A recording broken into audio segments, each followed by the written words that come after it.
The movie is set in Mauthausen concentration camp, where the Germans sent many of their Spanish political prisoners. An estimated 7,000 Spaniards were shipped there, many of whom had previously been held in camps by the French government and handed over to the Germans. The majority of the Spanish prisoners at Mauthausen were forced to quarries, where they were worked to death under slave labor conditions.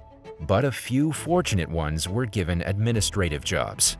Of the 7,000 Spaniards sent to Mauthausen, more than half lost their lives. The Nazis at the Mauthausen camp collected photographic documentation of day-to-day life of the prisoners, including their executions. The camp had capos, who kept the prisons in line and were as brutal as the Nazis. Capos were a special type of prisoner in the camps, who were chosen by the officials to control other prisoners. The movie opens up with many Spaniards being taken to Mauthausen concentration camp. Once the prisoners enter the camp, they're forced to give up their belongings, undress, and get their heads shaved. They're then marched out into the freezing cold and made to stand naked. The chief of the identification service, Paul Ricken, is a photographer who clicks each and every event of the concentration camp. He clicks those pictures for propaganda purposes so that the Nazis can publish them to cover up their atrocities. By concealing the truth, the Nazis convey the idea that the prisoners are mere criminals serving a sentence. A prisoner's corpse is presented as the consequence of a lawbreaker trying to escape, not as a brutal execution. Paul positions his camera and methodically photographs the freezing prisoners. Meanwhile, the supreme commander of Mauthausen, Franz Zieris, arrives to look over the new prisoners. The old, the disabled, and the frail are pulled out of formation and directed to a van to be driven away. A terrified young boy named Anselmo watches his father being driven away in the van, but he's too naive to understand anything. Later, Anselmo goes inside the identification service center to click an identity photograph. There, he meets a Spanish communist prisoner named Francesco Bosch, who has been a prisoner for only 2 months in the camp. However, he's managed to get the privilege of assisting Paul in his photography. Since Anselmo is worried about his disabled father, Bosch lies to the boy that he will be safe at the infirmary in another camp. The truth is, prisoners who are taken away never return back. While working with Paul, Bosch mentions that his father, who was a tailor, taught him photography.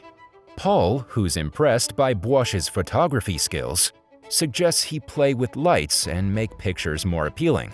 When Bosch mentions that he likes realistic pictures, Paul tries to convince him that pictures taken at the camps are far from reality. In the next scene, Bosch and the prisoners working in the administration travel to the outskirts of the camp with Paul, where they find several frozen corpses lying in the snow. Bosch is asked to click pictures of the dead prisoners, who were allegedly shot while attempting to escape.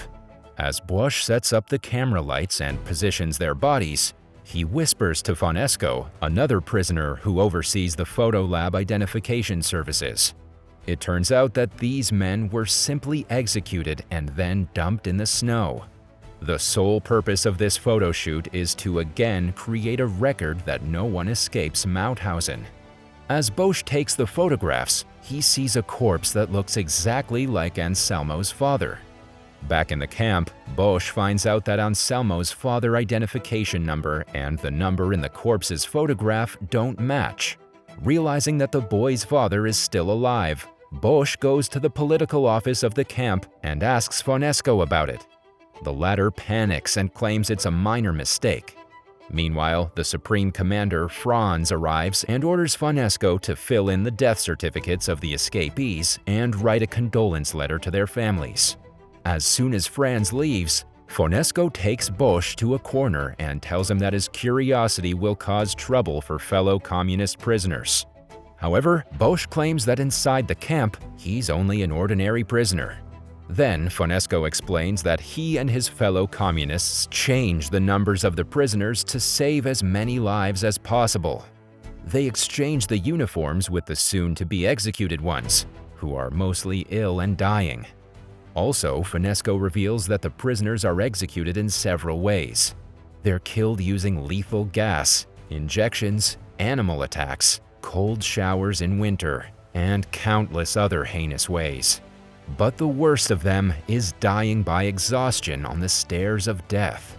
After hearing Finesco, Bosch requests him to help Anselmo's father, and the latter agrees. Luckily, he and his friends are able to save the man from execution and bring him back to Mauthausen, disguised as a different prisoner. However, the Supreme Commander, Franz, finds out about Anselmo's father and shoots him dead. Later, Franz asks Bosch and Finesco to throw the corpse into the camp fence. Meanwhile, Paul takes a photograph in order to prove that he was shot while trying to escape. In the following scene, while Bosch is working in the photo lab, he discovers a file filled with war crime negatives. Scrutinizing them, he discovers that the negative films show piles of bodies lying one upon another. Disturbed by his findings, he instinctively decides that he must use the negatives to create evidence of these atrocities.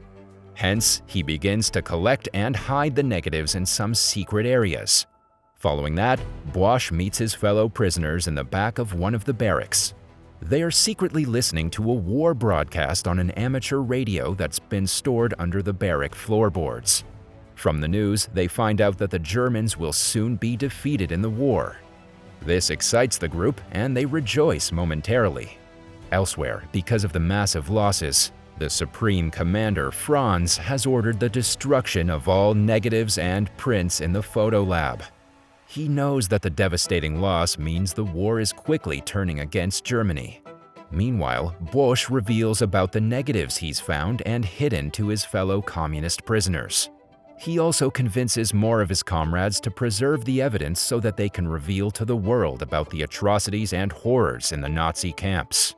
Soon, the group starts hiding the negatives in different places of the camp. In order to convince the Nazi officers that they've destroyed everything, Bosch and a fellow prisoner add many unused negatives in the files and dump them in the incinerator. Inside the incineration room, Bosch sees a man being thrown into the incinerator after being tortured for several months. The scene is quite disturbing for Bosch. At the end of the day, Paul is quite impressed with Bosch and praises him. Furthermore, he rewards him by taking him to the camp's brothel. There, he gets a chance to have a hot shower and spend time with a prisoner woman. On the other hand, it's revealed that Paul, who's obsessed with photography, clicks pictures of the prisoners while having intercourse. After Paul leaves, Bosch tries to talk to the woman. She explains that she was promised to be sent away from the camp in 6 months if she becomes a prostitute. However, she's been a prisoner for a year now. When Bosch informs her about the negatives, she happily agrees to hide them in an attempt to act against the Nazis. Eventually, Bosch convinces his fellow prisoners, most of them being communists, to join him on his mission.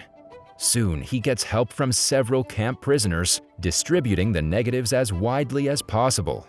The hope is someone will survive the camp and use the negatives to bring the atrocities to light. One night, while the prisoners are dancing and enjoying themselves at the barrack, a capo interrupts and starts to beat them.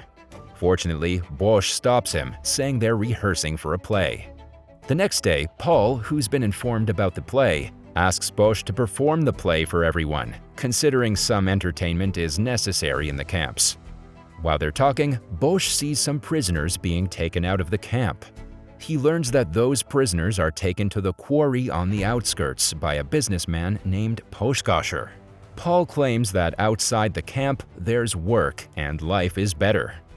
One day, when the Nazi officers check the barracks, they find the radio hidden under the floorboard, along with a photograph of a prisoner's family. Hence, the officers deduce that the prisoner is plotting against them. Franz commands the guards to punish him. Scared, Bosch and his fellow friends decide to take away the negatives and implement their plan as soon as possible before the Nazis suspect them. Later that night, the prisoners perform a play. While all the officers are busy watching the play, Bosch runs to the cargo storage room in order to put the negatives on the granite boxes that will be shipped to Berlin. Since someone has to travel with the negatives, Bosch volunteers to do it. Once he escapes the camp, he plans to open a tunnel, an exit gate, so that his friends can send the rest of the negatives. However, his fellow prisoner Hans insists on getting in the cargo and delivering the negatives safely outside. In the next scene, Bosch is summoned to Franz's house as a photographer to capture the moments of his son's birthday party. At the party, Bosch runs into Anselmo, who's serving food to the guests. Just then, Bosch overhears Poschocker talking to Franz about taking more prisoners with him to the quarry. Once alone, Bosch requests Poschocker to take Anselmo with him, and the latter agrees. But before the boy is taken away, Bosch talks to him and gives him some negatives to hide. Later, when Anselmo reaches Poschocker's barrack, he reveals the films to the fellow prisoners and the caretaker, who help him hide the films safely. Back in the camp, Hans is captured in his attempt to escape with the negatives. While other prisoners are forced to put up a musical performance, Hans is marched for his public execution. Franz berates and threatens the prisoners about any future escape attempts. The brutal Nazi commander then forces the prisoners to watch Hans being hanged till death. Meanwhile, Paul stands ready with his camera to capture the moment. After Hans's execution, other prisoners march one by one past him, each staring at him with anguish and pain. Devastated by the incident, Bosch gets into a fight with Paul for capturing such atrocities and ends up in a cell. On the other side of the cell, he finds a fellow prisoner from a small hole in the wall. Turns out the other prisoner had managed to hide some negatives with him before being thrown into the cell. He passes it to Bosch, who hides it safely. Later, Bosch is tortured and beaten for information about the negatives. When he doesn't reveal anything, he is sent in a gas van to be executed with lethal gas. As a Nazi officer drives the van consisting of Bosch and several other prisoners, it stops on the way. Surprisingly, someone has leaked the pipe and the gas stops spreading inside the van. However, the Nazi officer takes all the prisoners out of the van and readies to shoot everyone. He manages to kill some of them, but just as he's about to finish them all, the US troops arrive, prompting the Nazis to flee the scene. In the next scene, Bosch stumbles back to the camp, where he sees the prisoners fleeing with weapons as the Nazis have left. Then he retrieves the negatives from all the places they've been hidden. Before leaving the barrack, he goes inside the photo lab, where Paul is staying, to surrender himself. Bosch steals the officer's camera and leaves. Outside, he sees the dead body of the Supreme Commander Franz thrown into the camp's fence. After being free from years of imprisonment and torture, the prisoners destroy the Mauthausen camp. At the end of the movie, Bosch and his friends visit Anselmo and his caretaker, who hands the safely hidden negatives to Bosch.